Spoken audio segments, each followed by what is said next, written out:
Your number one spot for everything hot in the Nigerian news world. A place where we don't just report news, we dive into its meaning.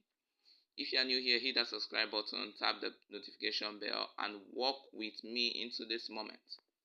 Today we remember Reverend Dr. Ukpai, a man called a spiritual general, who crossed over on October 6, 2025. What does he mean for the church, for faith, and for those he touched? Let's journey through his life, his legacy, and lessons we can carry. On Monday, October 13, 2025, the world woke to the news of Reverend Dr. Ukpai had passed on to glory at the age of 80. The official statement read, "With hearts of gratitude, we celebrate the triumphant homecoming of Reverend Dr. Ukpai. He passed on to glory at the age of 80. The Ukpai's family called his death a glorious transition, saying he had dedicated over 6 decades to evangelism, teaching, prophecy, healing, and raising leaders. He was born on January 7, 1945 in Asaga, Ohafia, Abia State. Reverend Ukpai rose from modest beginning to becoming one of Nigeria's most influential evangelists. He founded the Ukpai Evangelistic Association (UUEA), a non-denominational ministry headquartered in Uyo, Ukpai Ibom State. His work extended beyond preaching. He launched humanitarian efforts, schools, medical mission, and welfare programs.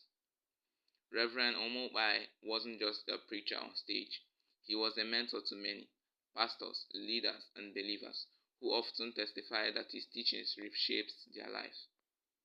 The Christian Association of Nigeria (CAN) released a statement expressing deep sorrow, calling his life a testament of faith and service.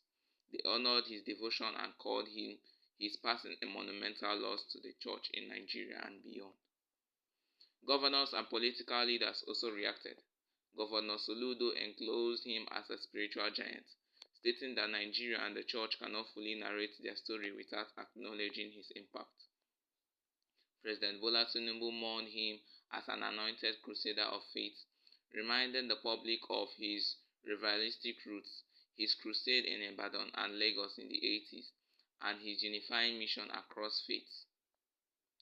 When a leader of the magnitude passes, it creates an echo, and here are the ripples. 1. Calls to legacy thinking.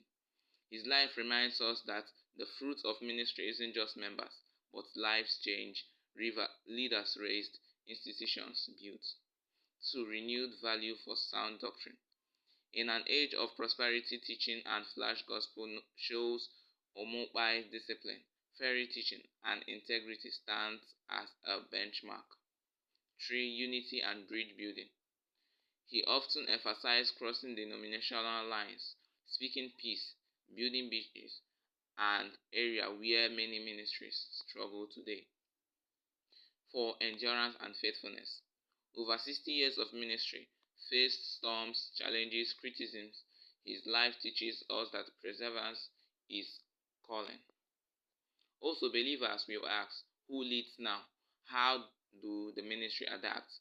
Will his vision survive successional trials? These are part of what lies ahead. But I want to speak directly to you, listener. Your life and calling matter more than you think. Even if your platform is small, the seed you plant today may outlive you. Be faithful where you are, even though in tough seasons, because consistency is what builds legacy. Serve with humility and love, not just show. Wealth, styles, followers, they fade, but character lasts. One verse that captures what I believe for his life, Philippians chapter 1 verse 21, to live is Christ and to die is gain. His life and homegoing echoes this truth. Thank you for walking with me through this journey of memory in meaning with Reverend Dr. Ukpai. He's crossed over, but his impact remains. His voice still speaks in lives touched, souls saved, leaders nurtured. If this story stirred you, share it, like it, subscribe. Let more people remember. And tell me what part of his life inspired you the most. Is it the evangelism, the institution, the consistency, or the heart? I remember your number one spot for everything hot in the Nigerian news world, where we see beyond headlines and into stories that change us. Until next time, live well.